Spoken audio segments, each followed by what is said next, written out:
Every team, every topic, everywhere. This is Believe. Welcome to Sugar Coated Murder Podcast, a brilliant true crime podcast hosted by two zany sisters, all while baking up delicious treats in their kitchen. Here are your podcast hosts, Karen Devaney and Ann Varner.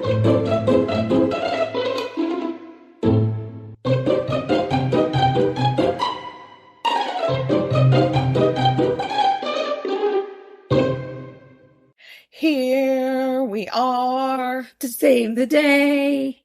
Okay.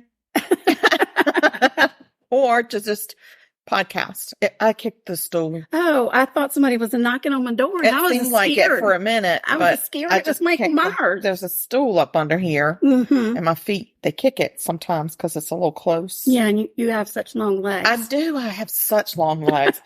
For those of you who have not met me, I mean, I have such long legs that when you do meet me, you'll be like, whoa. Yeah. Those are some legs. Yeah, that's right. Mm-hmm. And believe it or not, I'm taller than her. I mean, I've also got the very, very long legs. You have longer legs than me, but you do not have a longer torso than me. And so therefore you are not taller than me. I am. If you look at pictures, I am definitely taller than you. You just, in your mind, think you're taller because you've told fibs about your height for such a long time. No, there's no fibbing. There's no fibbing. I will tell you that I am under tall. Under tall. For my weight. Yeah. I should be a lot taller, well. maybe 10 feet. Me as well. But that's okay. It's all good. I mean, I just have to deal with it. You can't have beauty and height. I mean, come on. And smart. And you smart. Something's got to give, right? Something's got to give. You got to take one for the team somewhere. Right. All right. So this time it's my turn to be in the kitchen. And I'm appreciative of that. Quite appreciative. Me too. And with the fall weather coming in, I thought, I love those caramel apple spice drinks you get from Starbucks. Yes. I just love them. Yes. There's just something so warming about them. It's very warming. So I decided to see if I could find a recipe out there that you can make it at home. That's brilliant. And damn sure did. Damn sure. It turned into 2 recipes. 2 in 1. So it's a double recipe episode. Oh my God. Oh my gosh. It's octo-fabulous. So I found the recipes on a website called snacksandsips.com. Oh, that's cute. And this is a caramel apple spice Starbucks copycat. I love that. What I did not know is that the caramel apple spice, I was just going to tell you why I love it so much, has cinnamon dolce syrup in it. Oh, yeah. And I love the cinnamon dolce latte. Yeah, we do. We love those. That's the only latte I get at Starbucks. Yep. Well, there's a recipe for that. There's a recipe for that? Oh, my God. That's true. So exciting. It's true. So the first thing you do is you need to make your cinnamon dolce syrup. So very easy. It takes sugar, brown sugar, water, cinnamon, and vanilla. Kill a vanilla? Kill a vanilla. Of course it does. Yes. The first thing that you're going to do is put your sugars in a pan with some water or a pot, whatever you want to call it. A pot pan. Well, I don't know if we should call it a pot pan. So you're going to take your sugars and put them in a pan, and then you add your water. Okay. And you're going to bring that to a boil until your sugars are dissolved. You got to dissolve your sugars. Dissolve your sugars. Nobody wants a grainy syrup.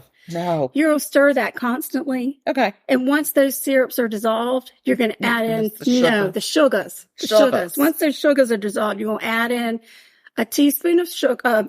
Jiminy crickets. You're going to get it. It's okay. A teaspoon of cinnamon and 2 teaspoons of kilo vanilla.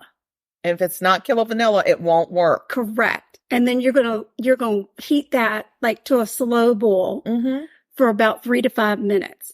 And this is a syrup, so it's supposed to be a little syrupy, not real thin. That's going to have a little bit of a give to it, but not real thick, not thick like caramel. Or pancake syrup. Right. But a little give, not like water. And once you've got that all mixed together, You put it off to the side. Okay. Then you're going to you can either use apple juice or apple cider. And I found the Honeycrisp apple cider at the store. I love a Honeycrisp apple. I think you do too. I think I do. I think that's really the only apple that I like to eat. Me too. Yeah. So you take 2 cups of apple cider and you start to heat that up. And then you're going to put in, let me get the measurement right because I don't want to tell you wrong. 2 tablespoons of your cinnamon dolce syrup. Okay. 2 tablespoons of caramel sauce. Okay. And then you're going to heat that to a boil on the stove. And the reason why you boil it is because you want to get those flavors to go in. Yeah, you just want to get them all married together. Then you just pour it in your cup, top it with some whipped cream, and you could do a caramel drizzle. Yeah. I sprinkled a little cinnamon on it. And voila. It's amazing. Yeah. It tastes just like it. I'm tasting it right now. I'm sipping on it. And delightful. I'm delighted. I'm quite so delighted happy. Because it's delightful. And that cinnamon dolce syrup, you can put it in a jar or an airtight container in your refrigerator and it'll keep for 6 months. Folks, that will get you right through the holiday season. Yes. And you can have your own kind of latte thing. Yeah, but you could also put a little bit of that cinnamon dolce syrup in your coffee. Yeah. I mean, love it. I feel so happy. I'm so happy that you're happy. Yeah. So go ahead and make me sad with your... Yeah, now that you're happy. With your murder. I'm going to make you mad and sad. First, we're going to hear from some of our podcast friends. Great. I always love to hear from our podcast friends. I as well. Have you ever wondered what the top 10 most streamed 90s songs are? Maybe the top 10 most common phobias? I'm Nick, host of the 10ish podcast. Every episode, me and my various sidekick hosts share fun facts and hot takes as we try to guess each other's top 10ish list. Here's a little preview. People will just shock a guy to death if someone in a lab coat asks semi-nicely. Chickens outnumber humans more than 2 to 1. It is the only R-rated film to gross $1 billion. Listen to 10ish Podcast now on any podcast app. That's 10ISH Podcast. Welcome back to Judge Jordan. You know who it is. Whoa, Matt. This isn't an episode. This is our promo. Well, what's a promo? Just to tell everybody about our podcast, Came with the Boys. Oh, where you and I get together and talk about craft beer and combat sports and horror movies and whatever else is on our mind? Yeah, from buckle to bell, we cover the best combat news in the biz. Oh, yeah, we do that, don't we? Yeah, every week. Yeah, and you can catch us on Apple Podcasts, Google Podcasts, Spotify, Good Pods, and on YouTube. We're at DecayingWTB on all social media. So catch us out there and have a beer with us. Cheers. And we want to congratulate Decaying with the Boys because it happens to be coming up on their 100th episode. Guys, we're so proud of you. Keep up the good work, and we love you. So first, I'm going to tell you about a social media app that I've never heard of. Okay. Which I thought I knew them, and I thought I knew them all. But I didn't. Oh, wow. There's one called Tagged. Tagged? Yeah. So it was founded in 2004. It was called a social discovery app. Huh. And it was originally for users under the age of 18. Okay. So it was like a kid-friendly social app. All right. But 2 years... What does it do, though? You just tag somebody? Is it like playing tag, the game? It's like social media. It's like Facebook kind of a thing. Okay. You know, it's kind of... You can chat with people and you can tag them. Okay. Yeah. And you can tag the things that you like, and then other people that have the same tags, it'll get put into your feed. Oh, so it's all about the tag. It's all about the tagging. So until 2006, and then they decided there'd be no age limit. Oh, no. So to me, that's problematic. That is extremely problematic. That problem has nothing to do with this story. Okay. But the social media app will come into play. Okay. I just had never heard of it, and I was just like, what the heck? Yeah, I hadn't heard of it either. Mm-mm. Okay, so I'm going to tell you about Collie Wheeler Weaver. Wow, it's a lot of letters in your mouth. Collie Wheeler Weaver. No, there's no Weegly. It's Wheeler. Wheeler. Collie Wheeler Weaver. Wow, I can't say that. It's a lot of letters. It is a lot of letters. He was born in 1996 to a well-to-do family in Orange, North Jersey. No, What? it's New Jersey. I've made up a new state, guys. North Jersey. Yeah, there's now a North Jersey, not as new as the New Jersey. So his stepdad was in law enforcement, and his uncle retired from law enforcement as well. After high school, he worked as a security guard and had plans to be law enforcement as well. Wow, that's fun. Yeah. So then I'm going to talk to you about Robin West. Okay. Okay. Robin West was from Philly, but she was prostituting at the Garden State Motel in Union Township, New Jersey. All right. Okay. On August 31st, 2007, she went to North Jersey to celebrate her 20th birthday. Oh, my goodness. Her family also had planned a birthday for her as well, and she did not show up for that, and they knew immediately something was wrong. The next day, they reported her missing. Witnesses had reported Robin getting into a vehicle with a gentleman who turned out to be Collie Wheeler Weaver. Oh. Future law enforcement guy. Right. Aspirations. So he told police that, yeah, they had gone to lunch together, and afterwards he had dropped her off. And they were like, oh, well, where'd you drop her off? And he was like, an abandoned house. Oh, Collie. Yeah. Golly, Collie. Oh, golly, Collie. So on September 1st, which was the next day, right? Yeah, the next day. Firefighters. See, it's an epidemic. Firefighters responded to a house fire. Oh, wow. At an abandoned house. Oh, no. And there was a body inside. It was unrecognizable. It was so burned that they could not tell if it was a male or a female. That's just sad. Yes. So, of course, they had to do an autopsy. The autopsy showed the victim had been strangled to death and then set ablaze. A few weeks later, through dental records, the body was identified as 20-year-old Robin West. Oh, Robin. At the time, police took Weaver's story as true, and they did not arrest him. Okay. Because don't most men pick up prostitutes to take them to lunch?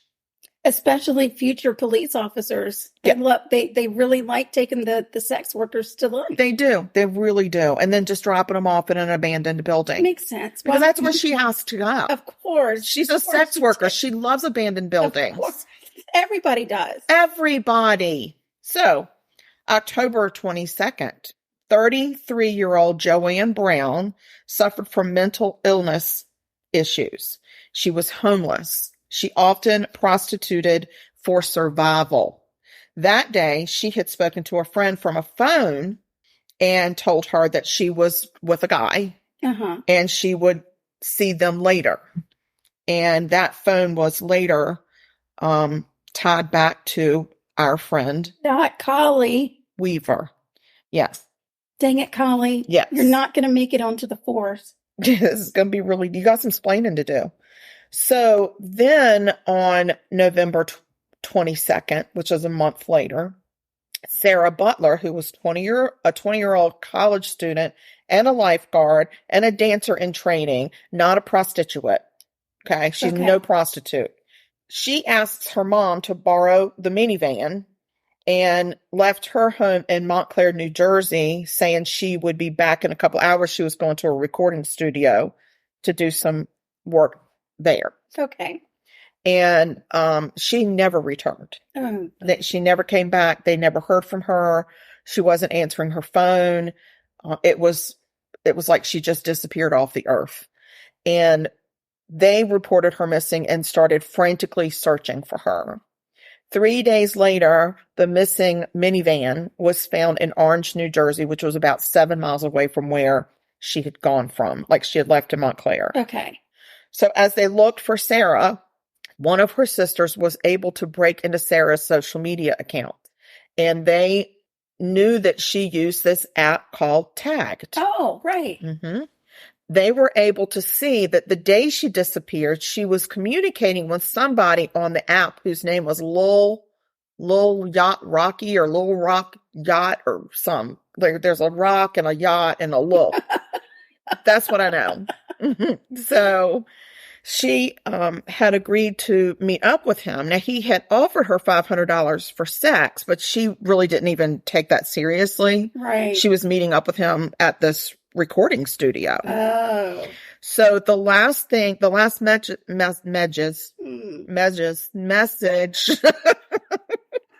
that she sent to him was, "You're not a serial killer, right?" Oh, no. To which he did not respond. No, I'm sure he didn't.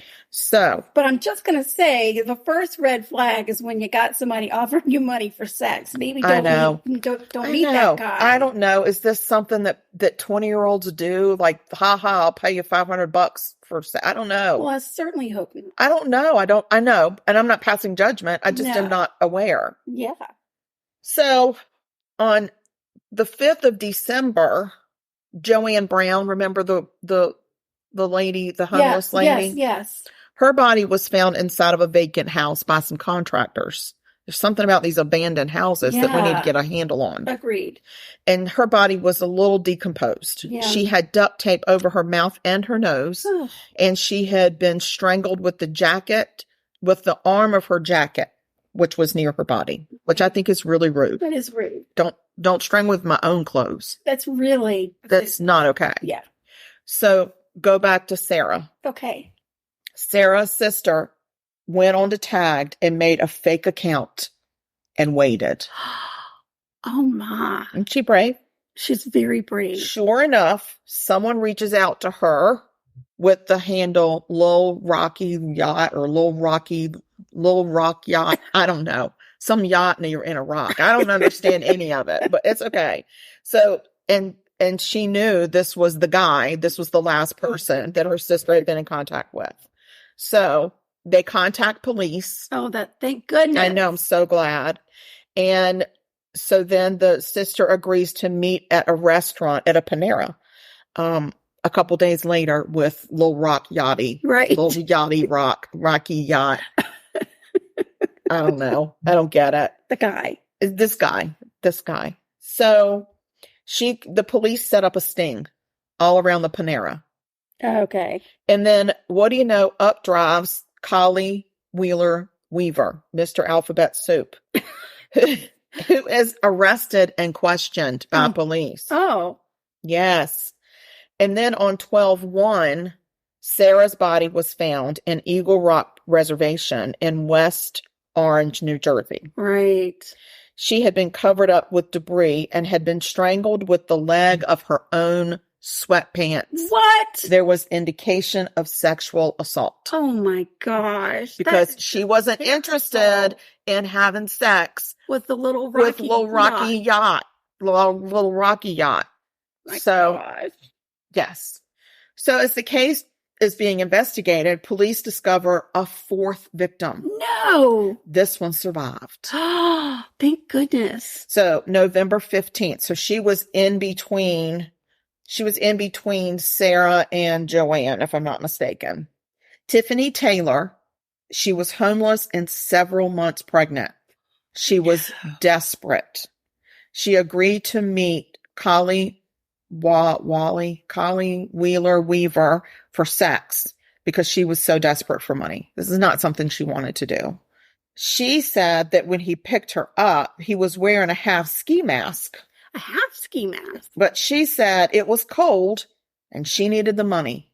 Right. So she was like, I just had to take my chances. Right. So they rode around and tried to get a hotel room, but neither one of them had their ID on them. So they couldn't get a hotel. They couldn't rent a hotel room. So she thought, I guess that's it for our evening. And so then he parked and she was going to go get out of the car, thinking this is the end of our night. And he hit her over the head with something, really like dazed her. Right. And then handcuffed her, duct taped her mouth, and dragged her into the back seat and raped her. Oh my gosh. And started to strangle her. Right. She fought and fought and fought and then decided talking is better. So she convinced him to take her back to where she was staying to get her phone because that way her people could find her body. Her family could find her body. Oh. Okay.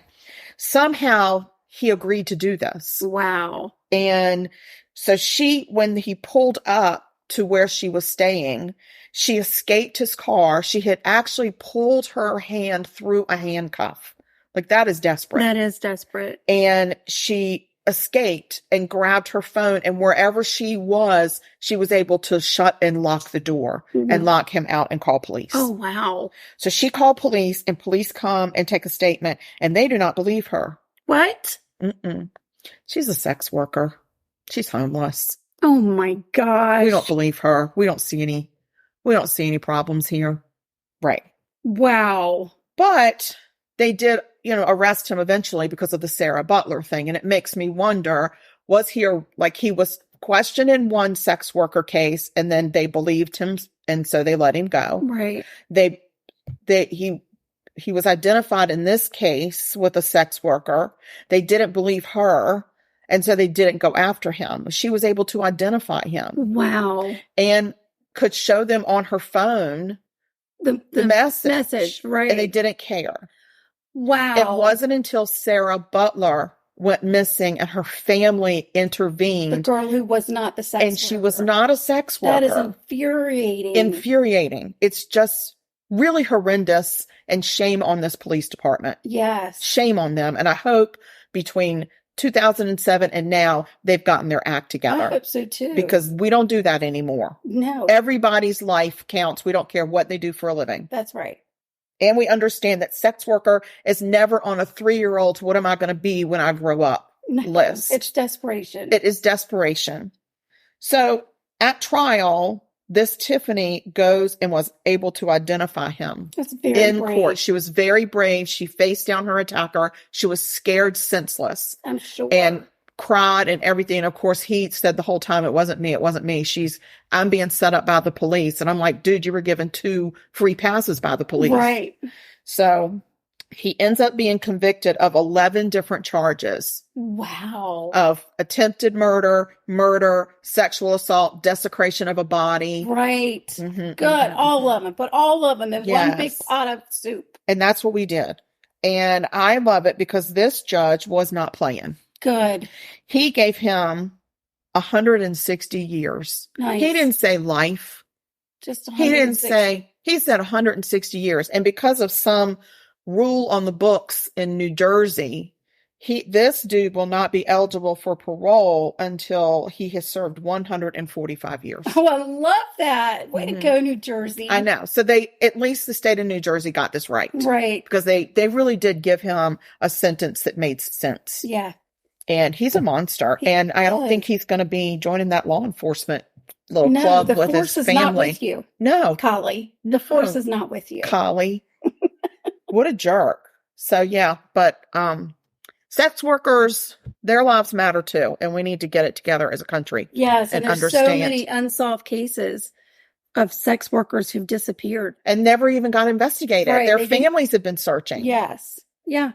So, but I'm hoping that things are, I know there's been a movement out there to try to solve these cases, to recognize these people as daughters and sisters and mothers, some mothers, right. to people there, and their lives do matter. And we did, when we went to CrimeCon, I think we heard a theme of this. Yeah, it was nice. It was really nice to hear. Yeah. So, but I just I wanted this story to be told because I wanted to point out that if it weren't for Sarah, God rest her soul. Yeah.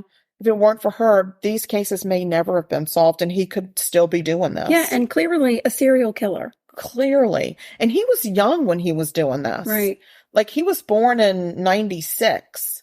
So, and this was kind of like the guy from Idaho. Yeah, 2007. I mean, for me, I look at serial killers and I'm thinking mid-30s, 40s, 50, you know what I'm later on. Right. And this guy started early, and he's actually considered not just to be a serial killer, but to be a spree killer. Oh, wow. Because he really didn't have much of a rest period in between. Right. It was a bam, bam, bam. Yeah. So, and I think he was just knocking them off. And the prosecution did point out that the reason that he was focused on these women was he didn't think that anybody would care. Right. He didn't think anybody would miss them. He thought he would get away with it because they were just homeless or they were just sex workers. And he met up with the wrong girl. Yep. And that was Sarah Butler, whose family said, oh, no, you don't. Right. We're going to find you. Yeah. So, Hooray for them. Well, nicely done. Thank you for bringing that to everybody's attention. My pleasure. Very good. Wow. It has been quite a day of storytelling. It's been a day. It's been a day of storytelling and of beverages. Copycat fall beverages. Beverages. We're we having our put beverage. Alcohol in it. It would be good with bourbon. I'm not lying. I agree. I think a bourbon would be delightful. Mm-hmm. Yeah. We need to go to the liquor store and replenish. We do. Mm-hmm. We really do. So, yeah. All right. Well, listen, if you guys have any murders that you want us to research, we're open. Always open to that. Yeah, we can always do it. Open. Look into it. Oh, and guess what? We mentioned Killer Vanilla. We sell our own vanilla, guys. Don't know if you know, but we sell our own. We make it and we sell it. And it's called Killer Vanilla. And if you want some, drop us an email. What's our email address? Oh, it's murder.sugarcoated@gmail.com. Oh, wow. That is what it is. Or you can just send us slip into our DMs on social media. Fancy. Can we do that? Is that allowed? They can. They're allowed to slip into our DMs. But don't tag us on tagged because we're not there. We're not on tagged. We're not going to be on tagged. And I've never even heard of tagged. I was scared to download it to my phone, but it does exist. It does. And Trout does not like it. He doesn't like it either. He doesn't. Not a fan. I don't blame him. No. Wheeler Weaver gave this tagged a bad reputation. Yeah, little rocky yacht. He had several names on there, several profiles. Oh my God. Little Rocky Yacht. I don't know. Guys, I don't understand. I just don't understand. It's like he just got some random words and put them together. I was like, that's cool. So yeah. Well, I hope everyone has a fantastic week. And most definitely, I hope that you stay safe. And it's important. I can't remember the rest of it. Well, don't murder people. No, you have to stay sweet. Oh, stay sweet and don't murder. Let me introduce you to our podcast. I know. I'm having a complete blank. It's the craziest thing. Can I stick my tongue out? I'm not having a stroke. She really did stick that tongue out too. That's great. So anyway, stay sweet, don't murder. If you kill people, we will talk about you. That's what it comes down to. That's it. Yeah, that's what it comes down to. And we do want you to stay sweet, stay safe. And we do just head on a swivel, people. Yeah. Head on a swivel. We love you. We'll talk to you soon. Pray for us. Goodbye. This has been Sugar Coated Murder Podcast, a deliciously entertaining true crime podcast. Like what you heard? You can always explore past episodes by visiting sugarcoatedpod.com. Don't forget to like our Facebook fan page and share with friends. Thanks for listening to Sugar Coated Murder Podcast. Thank you for listening to Believe. You can show support to your host by subscribing to the show and giving us a 5-star rating on your preferred platform. Check us out at Believe.com and search for BLEAV on YouTube.